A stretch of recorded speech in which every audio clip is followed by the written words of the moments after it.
41వ కీర్తన. దావీదు అనారోగ్యంతో ఉన్నప్పుడు శత్రువులందరూ అనుకుంటున్నారంట, వీడి పాపాన్ని బట్టి బాగా అనారోగ్యం వచ్చింది, మంచిదే, ఈ రోగంతోనే చచ్చిపోతే బాగుండు అని చెప్పి దావీదు శత్రువులందరూ గుసగుసలాడుకుంటున్నారంట. దావీదు చాలా ఆయాసకరంగా, నేను ఖచ్చితంగా నన్ను దేవుడు లేవనెత్తుతాడు, నేను మళ్ళా లేస్తాను, మరలా నా పనులు నేను చక్కబెట్టుకుంటాను, నా మీద ఇలాంటి మాటలు ఆడుతున్న వాళ్ళు, నన్ను ఇలా చచ్చిపోవాలని కోరుకుంటున్న వాళ్ళు, వీళ్ళందరి మీద నేను ప్రతీకారం తీర్చుకోవాలి ప్రభువా, నన్ను కరుణించి నన్ను స్వస్థపరచు, మరి యెహోవా నీ దృష్టికి నేను పాపం చేసి ఉన్నాను, నన్ను కరుణింపుము, నా ప్రాణమును స్వస్థపరచుము 4వ వచనంలో అంటాడు. 5వ వచనంలో, అయితే నా శత్రువులు నా విషయమై చెడ్డ మాటలాడుచున్నారు, వాడు ఎప్పుడు చచ్చును, వాని పేరు ఎప్పుడు మాసిపోవును అని చెప్పుకొనుచున్నారు. ఒకడు నన్ను చూడవచ్చిన ఎడల వాడు అబద్ధమాడును, వాని హృదయము పాపమును పోగు చేసుకొనుచున్నది, వాడు బయలు వెళ్ళి వీధిలో దాన్ని పలుకుచున్నాడు, నన్ను ద్వేషించి వారందరూ కూడి నా మీద గుసగుసలాడుచున్నారు అనే మాటలు దావీదు యొక్క కండిషన్ని దావీదు కీర్తనల రూపంలో చెప్తున్నాడు అనమాట. ఈయన రోగగ్రస్తుడై ఉన్నప్పుడు కపటముగా అబ్షాలోము వచ్చి లోపల తండ్రి దగ్గరికి, తండ్రి ఎలా ఉంది నీకు అని అడుగుతున్నప్పుడు అదంతా కపట నటన అని దావీదుకు తెలుసు. వాడొచ్చి ఇక్కడ నీవు బాగుపడిపోతావులే, నేను అహీతోపేలు యోవాబు చూసుకుంటాంలే అంతా అంటున్నాడు, కానీ బయటికి వెళ్ళి ఇంకెంతో కాలం లేదులే, ఇప్పుడెందుకు మనం తిరుగుబాటు చేయడం, కొంచెం టైంలో చచ్చిపోతాడు అని ఇలాంటి మాటలు సొంత మనుషులే పలుకుతున్నటువంటి పరిస్థితులలో దావీదు ఈ కీర్తన రాస్తూ ఉన్నాడు అన్నమాట. నేను మరలా దేవా నన్ను కరుణించు, నా మీద దృష్టి ఉంచు, నేను ఖచ్చితంగా మరలా బాగుపడతాను, నా శత్రువులకు నేను ప్రతీకారం ఖచ్చితంగా చేస్తాను అని దావీదు ఈ యొక్క కీర్తనల్ని రాస్తూ ఉన్నాడు. మనం ఎప్పుడు కూడా కీర్తన చదువుతున్నప్పుడు మనకి సాదృశ్యంగా తీసుకోవడం, లేదంటే ఇందులో నుంచి మనతో మాట్లాడుతున్నట్లే ఉండడం అనేది సహజం కదా. అది మనం కూడా అనేక సందర్భాల్లో మన జీవితాల్లోనికి ఏదైనా సమస్య అధికంగా వచ్చినప్పుడు, ఇలా ఎవరికైనా మంచం పట్టి రోగం వచ్చినప్పుడు, లేదంటే తీరని అప్పుల పాలు వాళ్ళు అయిపోయినప్పుడు, లేదంటే వాళ్ళ పిల్లల విషయంలో ఏదైనా అపశృతులు జరిగినప్పుడు, వాళ్ళ పిల్లలు ఏమైనా తప్పటడుగులు వేసినప్పుడు, ఇలా ఏవో ఇంట్లో ఇలాంటివన్నీ జరిగినప్పుడు వెంటనే మనం అప్పటి వరకు మనం మేలు చేసిన వాళ్ళే, మనం మేలు చేసిన వాళ్ళు, మన మేలు వాళ్ళు పొందుకున్నారు, మన దగ్గర నుంచి సహాయం వాళ్ళు పొందుకున్నారు, మనం ఎంతో వాళ్ళని ప్రేమించాం, అటువంటి వాళ్ళే వెళ్ళి సరిగ్గా జరిగింది వీళ్ళకి ఇలాగే జరగాలి, లేకపోతే వీళ్ళకి చాలా గర్వం, వీళ్ళకి ఇలా జరిగి అంతే, అక్కడ నుంచి ఇంకా వాళ్ళు కోలుకోలేరండి, అక్కడ నుంచి ఇంక దిగజారిపోవడమే, ఇక ఆ మంచం మీద నుంచి అటు నుంచి పోవడమే తప్ప, ఎందుకంటే వాళ్ళు చేసిన ఇన్ని అన్నీ అని ఎలా చెప్పుకుంటారో ఇలాగే దావీదుని గూర్చి మాట్లాడుకుంటున్నటువంటి సందర్భం. అయితే ఈ కీర్తన ముగిసేటప్పటికల్లా దావీదు ఖచ్చితంగా బయటకు వచ్చేసాడు, దేవుడు ఆయన్ని లేవనెత్తాడు, ఆయన శాశ్వత కాలం నుండి శాశ్వత కాలం వరకు దేవుడు స్తుతింపబడును గాక అని ఆయన సన్నిధిలో నిత్యము నీవు నన్ను నిలవబెడతావు, నా యథార్థతను బట్టి నీవు నన్ను ఉద్ధరించుచున్నావు అనేటువంటి మాటతో ఈ యొక్క కీర్తన ఎండ్ అవుతుంది. 9వ వచనంలో ఒక్కటి కూడా కొంచెం లోపలికి వెళ్ళి ధ్యానం చేద్దాం. నేను నమ్ముకొని నా విహితుడు నా ఎంట భోజనము చేసినవాడు, నన్ను తనుటకై తన మడిమే ఎత్తెను అనేటువంటి మాట. ఇప్పుడు ఇదంతా కూడా తనకి దగ్గరగా ఉన్నవాళ్ళు, తన ఇంట్లో వాళ్ళు, తన రక్త సంబంధులు, తన చుట్టూ ఉన్నవాళ్ళు ఎలా మాట్లాడుకుంటున్నారో దావీదు క్లియర్గా రాసుకున్నాడు కీర్తనలో. అయితే నా విహితుడు కదా అన్నాడు అక్కడ, నా విహితుడు నా ఎంట భోజనం చేసిన వాడు అంటే కొంతమంది చరిత్రకారుల అంచనా ప్రకారం ఈ విహితుడు అతనితో పాటు భోజనం చేసిన అతని స్నేహితుడు ఎవడంటే అహీతోపేలు. మనం చెప్పాను కదా, దావీదు యొక్క సలహాదారుడు, దావీదుకి పక్కనే ఉండి ప్రతి సలహాని ఇస్తాడనమాట.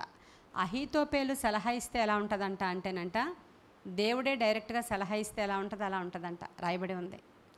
దేవుడే డైరెక్ట్గా, దేవుడి ఆలోచనలు అన్నీ చాలా గొప్పగా ఉంటాయి కదా, దేవుడి ఆలోచనలన్నీ ముందు జాగ్రత్తగా ఉంటాయి కదా, దేవుడే ఆలోచనిస్తే ఎలా ఉంటుందో అలా ఉంటుందంట అహీతోపేలు ఆలోచన. స్నేహితుడంట దావీదుకి అతను, స్నేహితుడు మాత్రమే కాదు బంధువుడు కూడా. ఎలా అంటే ఆ యొక్క బెత్షెబా యొక్క అంటే రిలేటివ్, బెత్షెబాకి రిలేటివ్ అంట ఆయన, కాబట్టి అలా బంధువుడు, స్నేహితుడు, విహితుడు, అసలు ఆ దేశాలలో కలిసి భోంచేసాము అంటే ఒక కమ్యూనికేషన్ వాళ్ళకి ఉన్నట్టు, వాళ్ళు వీళ్ళకి రక్త సంబంధులుగా భావిస్తారు. చాలా మంచి సూచన అది, మాతో టీ తాగడానికి రండి అంటే ఒకలాంటి ఫ్రెండ్షిప్ అది. మాతో భోజనానికి నా భోజన బల్ల దగ్గర మీరు కూర్చున్నారు అని అంటే అది వేరే రకమైన రిలేషన్షిప్. అది అవన్నీ తూర్పు దేశాల్లో లేకపోతే ఈ యొక్క అంటే రాజ్యాలలో రాజుల కాలంలో ఇవన్నీ చాలా పెద్ద విషయాలు అనమాట. వాళ్ళు కలిసి భోంచేశారంటే మనం మామూలే కదా, మనం కూడా తింటాం కదా అనుకుంటాం మనం. అలా కాదు, భోజనపు బల్ల వరకు ఒకడు వెళ్ళగలిగాడు అని అంటే అది చాలా పెద్ద విషయం అన్నమాట. వాళ్ళు చాలా పెద్ద రిలేషన్లో ఉన్నారు అని అర్థం అన్నమాట. లేకపోతే వాళ్ళు కొన్ని వాటికే పరిమితం అవుతారన్నమాట. నాతో పాటు భోజనానికి కూర్చున్నటువంటి, నా ఇంట నాతో భోజనం చేసినటువంటి నా విహితుడు అంటే ఇంకా వాళ్ళ రిలేషన్ చాలా మంచిది. అలాంటి వాడు నా మీద మడమెనెత్తాడు అని చెప్పి తను మాట్లాడుతున్నాడు. ఇంకొక విషయం మనం గమనించాలి, కీర్తనల గ్రంథంలో కొన్ని అంటే చాలా చోట్ల యేసుక్రీస్తు ప్రభు వారికి సాదృశ్యంగా ఉంటూ ఉంటాయి. యేసుక్రీస్తు ప్రభు వారు కూడా ఇదే మాటని యోహాను సువార్తలో రాశారు. చూద్దామా, యోహాను సువార్త 13వ అధ్యాయము 18వ వచనం చూడండి. నేను మిమ్మల్ని అందరినీ గురించి చెప్పడం లేదు, నేను ఏర్పరచుకున్న వారందరూ నాకు తెలుసు, వాళ్ళందరినీ నేను ఎరుగుదును, కానీ నాతో కూడా భోజనం చేయవాడు నాకు విరోధముగా తన మడిమెను ఎత్తెను అనే మాట యేసుక్రీస్తు ప్రభువారు మాట్లాడిన మాట. అది ఇలా యేసుక్రీస్తు ప్రభువారికి కొన్ని ప్రవచనాత్మకంగా ఉంటాయి దావీదు కీర్తనలో చాలా చోట్ల.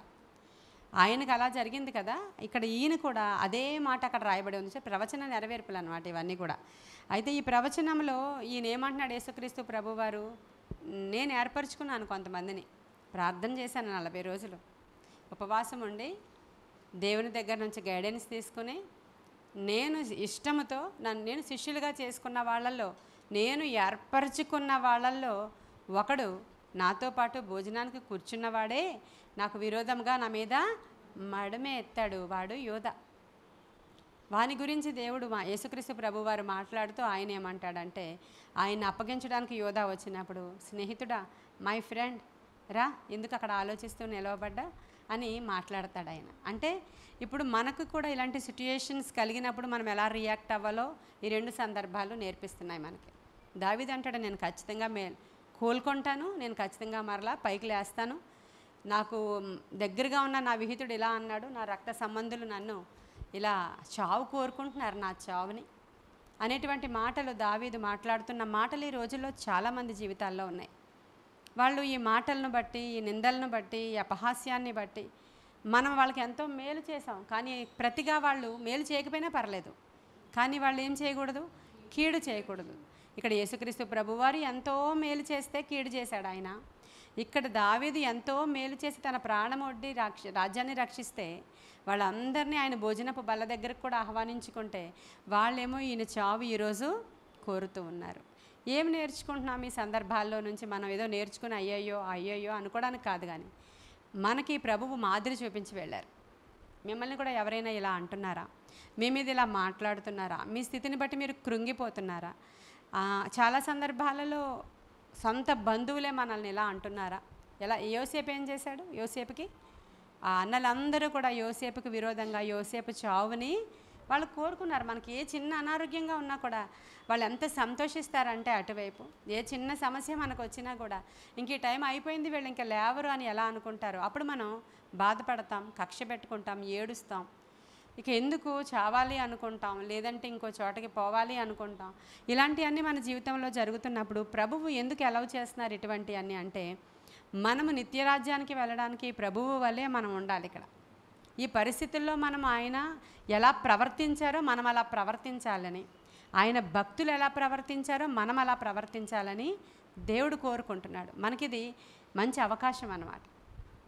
ఇది మంచి అవకాశం. ఎలాంటి అవకాశం అంటే వారిని క్షమించడానికి, వారిని మన్నించడానికి, వారి ఎదురుగా మన దేవుని యొక్క నామము మనం లేచి కోలుకున్న తర్వాత హెచ్చించబడ్డానికి. తద్వారా అనేకులు వీళ్ళ దేవుడు చాలా గొప్పవాడు సుమా, వేరే వాళ్ళైతే ఇలాంటి పరిస్థితి నుంచి కోలుకునేవారే కానే కారు, నిజంగా అది మరణకరమైన రోగము. అటువంటి రోగం వచ్చిన వాళ్ళు అనేక మంది ఈరోజు లేరు, కానీ వాళ్ళ దేవుడు వాళ్ళను స్వస్థపరిచాడని సాక్ష్యము కొరకు నిన్ను అక్కడ నిలవబెట్టాడు. అయితే నువ్వు చేయాల్సింది ఏంటి అంటే నీ శత్రువుని నీవు క్షమించడం. యోధాని దేవుడు ఏమంటున్నాడు? ద్రోహి, నమ్మక ద్రోహం చేసావు నువ్వు, వ్యర్థుడా అనే మాటలు ఉపయోగించలేదు అన్నాడు ఆయన. అసలు అనలేదు. మోషే దగ్గర చూస్తాం ఈ మాటలు మనం. ఒక సందర్భంలో ఆయన మాట్లాడతాడు. యేసయ్య అలా అనలేదు కదా. ఆయన ఏమన్నాడు? స్నేహితుడా, మంచి స్నేహితుడా అని పిలుస్తున్నాడు ఆయన్ని. అంటే ప్రభువు మనకి నేర్పిస్తున్నాడు ఇదంతా కూడా. తద్వారా దేవుని యొక్క గుణలక్షణాలని మనలో నుంచి చూడాలని, మనము ఈ లక్షణాలను కలిగి ఉండుట ద్వారా ఆయన రాజ్య వారసులం అవ్వాలని ఆయన కోరుకుంటున్నాడు. ప్రతిసారి దేవుడు ఆశీర్వదిస్తాడు, దేవుడు ఆశీర్వదిస్తాడు అనేది కాదు, కానీ ఆయన లక్షణాలను మనం నేర్చుకుంటున్నామా లేదా అనేదానికి కొన్ని సందర్భాలు మనకు అవసరం అవుతాయి.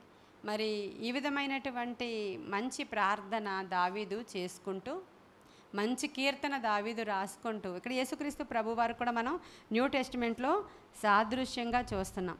అయితే అనేక సందర్భాల్లో మనల్ని ఆత్మీయులు కూడా ఇలాంటి మాటలు అంటూ ఉంటారు. మందిరానికి వచ్చిన వాళ్ళు మనల్ని ఇలాంటి మాటలు అంటారు. మిమ్మల్ని మందిరానికి నడిపించిన వాళ్ళే అంటుంటారు. మీరు వాళ్ళని మందిరానికి నడిపించిన వాళ్ళు కూడా అంటుంటారు. మీరు చాలా ప్రేమతో వాళ్ళ గురించి ఎంతో శ్రమపడి మందిరానికి వాళ్ళని నడిపించి తీసుకొస్తారు. వాళ్ళు ఇక్కడ మీకంటే మేకై ముందుగా కూర్చుని మిమ్మల్నే వాళ్ళు మాటలు అంటూ ఉంటారు. మీ మీదే వాళ్ళు దుర్భాషలు ఆడుతూ ఉంటారు. మీ చావే వాళ్ళు కోరుకుంటూ ఉంటారు అనేక సందర్భాల్లో. ఏం చేయాలి? మనం శత్రువుని ఖచ్చితంగా క్షమిద్దాం. ఏ స్థితిలో ఉన్నామో ఆ స్థితిలో సంతోషంగా ఉండమంటున్నాడు దేవుడు.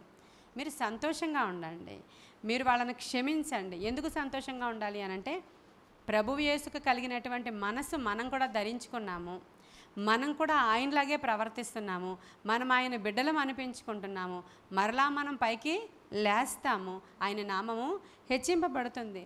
అయితే అవుతుంది, లేకపోతే లేదు. దేవుడు మాత్రం మనల్ని విడిచిపెట్టడు, శత్రువు చేతికి అప్పగించడు. అపహాస్యం చేసేవారికి మనల్ని ఆయన ఖచ్చితంగా అప్పగించడు. కానీ ఆ టైంలో మనం ఎలా రియాక్ట్ అవుతున్నాం అనేది చాలా ప్రాముఖ్యమైన సంగతి. ఈ 41వ కీర్తనలో ఇంకా రోగశయ్య మీద దేవుడు ఎలా ఆదరిస్తాడో, రోగము కలుగుగా ఎలా స్వస్థపరుస్తాడో దానికి ఒక చిట్కా కూడా చెప్తున్నాడు పైన వచనంలో. బీదలను కటాక్షించేవాడు ధన్యుడు, ఆపత్కాలమందు యెహోవా వానిని తప్పించును, యెహోవా వానిని కాపాడి బ్రతికించును, భూమి మీద వాడు ధన్యుడగును, వాని శత్రువుల ఇచ్చకు నీవు వానిని అప్పగించవు. మనం కానీ ఇలా మంచిగా మనం ప్రవర్తించామనుకోండి, అప్పుడు శత్రువుల ఇచ్చకు మనల్ని దేవుడు అప్పగించడంట. మనకి రోగము కలగగా కూడా రోగశయ్య మీద నుంచి ఆయన మనల్ని లేవనెత్తుతాడు. ఎలాంటి ఊబిలో కూరుకుని పోయినా కూడా ఆ ఊబిలో నుంచి మనల్ని దేవుడు లేవనెత్తి మన కుటుంబాన్ని నిలవబెట్టి, దావీదుని నిలవబెట్టాడా? శాశ్వత కృపతో నింపాడా? రాయబడి ఉంది కదా, ఇజ్రాయేలు దేవుడైన యెహోవా శాశ్వత కాలము నుండి శాశ్వత కాలము వరకు నీ నామం అసలు స్తుతింపబడునుగాక అంటున్నాడు ఆయన. నా యథార్థతను బట్టి నీవు నన్ను ఉద్ధరించుచున్నావు, నీ సన్నిధిని నిత్యము నన్ను నిలువబెట్టుదువు అంటున్నాడు. యథార్థత అంటే మనకు డౌట్ రావచ్చు, దావీదు అంత యథార్థంగానే ప్రవర్తించాడా, మరి కొన్ని పొరపాట్లు ఉన్నాయి కదా అని. ఎప్పుడైతే నాతాను ప్రవక్త వచ్చి దావీదుని హెచ్చరించాడో ఇమ్మీడియట్గా పశ్చాత్తాపడ్డాడు ఆయన. ఇమ్మీడియట్గా పశ్చాత్తాపడ్డాడు. నిజముగా అందరి ఎదుట ఒప్పుకున్నాడు అతను.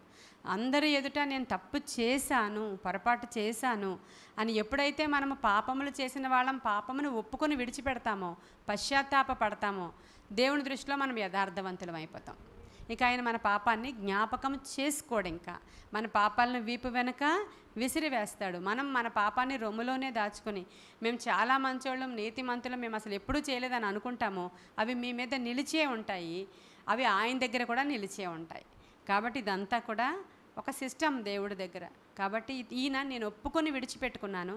అప్పుడు నాతాను వచ్చి నువ్వు దేవుని ఎదుట క్లీన్ అయిపోయావు, క్లెన్స్ చేశారు దేవుడు నిన్ను, నువ్వు నిర్దోషిగా ఉన్నావు, నీవు లేవచ్చు, నువ్వు లేచి నీ పనులు నువ్వు చేసుకోవచ్చు, దేవుడు నీ ప్రార్థన ఆలకించాడని చెప్పినప్పుడు 51వ కీర్తన రాసుకుంటాడు ఆయన. హిస్సోపుతో నన్ను కడుగు, హిమమంతా తెల్లగా నన్నుచ్చే, ఈ పాపాలు ఈ దోషాలు ఏవి కూడా నా మీద నిలబడనియొద్దని చెప్పి ఆ కీర్తన రాశాడు. అందుకనే ఇంకా అది అయిపోయింది, ఆ చాప్టర్ క్లోజ్ అయిపోయింది. ఇప్పుడు నేను యథార్థవంతుడుగా నీ ఎదుట ఉన్నాను, నా యథార్థతను బట్టి నువ్వు తప్పకుండా నన్ను రక్షిస్తావనే ఒక ధైర్యము ధీమా దావీదులో ఉంది. ఇది మనలోకి కూడా రావాలి. మనం ఎప్పుడు కూడా దేవుని ఎదుట ప్లెయిన్గా, ఫ్రాంక్గా, ఎప్పుడైనా సరే ప్రతిరోజు రేపటి దినాన మనం లార్డ్ సప్పర్ తీసుకునేటప్పుడు కూడా ఎలా ఉంటాం? మనం దేవుని ఎదుట పాపములు ఒప్పుకొని ప్లెయిన్గా, చాలా ప్లెజెంట్గా, చాలా హోలీగా మనం ఆయన రక్తమాంసాలలో పాలిభాగస్తులము అవడానికి అవసరమైన కృప దేవుడు మనకి ఇవ్వాలి. ప్రతిసారి తీసుకున్న ప్రతిసారి కూడా మనము ఇలా హోలీగా తీసుకోవడానికి ప్రయత్నం చేయాలి. అప్పుడే తిట్టేసుకొని వచ్చి, అప్పుడే కొట్టేసుకొని వచ్చి, సమాధానం లేకుండా నీకు, నీ భర్తకి, నీ అత్తగారికి, ఇంటి వారికి, చుట్టూ ఉన్న వారికి, బంధువులకి, స్నేహితులతో ఎవరితోని సమాధానం లేదు. కానీ నువ్వు అయోగ్యంగా అక్కడ చేపెట్టినప్పుడు అనవసరమైనటువంటి శ్రమలలో నీవు వెళ్ళిపోతావు. కాబట్టి అనుదినము క్లీన్ చేసుకోవాలి. అందుకే ప్రతిరోజు కడుక్కుంటాడంట దావీదు. ప్రతిరోజు ఆయన సన్నిధిలో నిలవబడినప్పుడల్లా ఆయన రక్తాన్ని ప్రోక్షించుకుని ఆయన శుద్ధీకరించుకుంటారంట. కాబట్టి మనం ఈ దావీదు నుంచి ఈరోజు మనము ఈ యొక్క శ్రమలలో లేదంటే ఆ వ్యాధిలో ఉన్నప్పుడు ఎలాంటి ప్రేయర్ ఆయన చేసుకున్నాడు, ఆ సిట్యుయేషన్లో ఎలా శత్రువులు ఆయన్ని దుర్భాషలాడారు, ఎలా ఆయన చావు కోరుకున్నారు, ఎలా నిందించారు. సొంత వాళ్ళే పక్కనే నుంచి నువ్వు బాగుంటుందిలే, నీకు తగ్గిపోద్దులే అని చెప్పి బయటికి వెళ్ళి వీధిలో ఏం మాట్లాడుతున్నారు. ఇవన్నీ లైవ్లీగా అనేక మందికి జరుగుతున్నవే. కాబట్టి ఈరోజు వింటున్న వాళ్ళు ఎవరైనా యూట్యూబ్లో వింటున్న వారు అవ్వచ్చు, మీరు అవ్వచ్చు, ఎవరైనా సరే ఆ సిట్యుయేషన్స్ గుండా వెళితే ఒకసారి ధైర్యం తెచ్చుకోవాలి. దేవుని సన్నిధిలో అలా అంటున్న వారిని క్షమించాలి.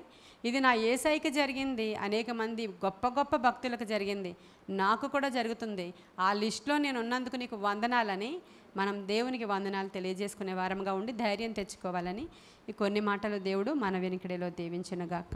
ఆమేన్. ప్రార్థన చేసుకుందాం. మహాపరిశుద్ధుడవైన తండ్రి, మహోన్నతుడవైన దేవ, నిత్య నివాసి సత్య స్వరూపినికి వందనాలు, సైన్యములకు అధిపతి నీకు వందనాలయ్యా. మీరు మాట్లాడితే మేము బ్రతుకుతాం. మీ మాటల్లో జీవం ఉంది తండ్రి. అవి మామూలు మాటలే, కానీ అది దేవుని యొక్క జీవపు మాటలు గనుక అవి దాంట్లో శక్తిని నాయన వినుచున్న అందరిలో ప్రవహింపచేయండి. బాధల్లో వేదనలో ఉన్నవారిని లేవనెత్తండి. మానసిక ఒత్తిడిలో ఉన్నవారిని లేవనెత్తండి. రోగశయ్య మీద ఉన్నవారిని లేవనెత్తండి. నాయన ఊబిలో కూరుకుని పోయిన వారిని లేవనెత్తండి. డిప్రెషన్లో ఉన్న వారిని లేవనెత్తండి.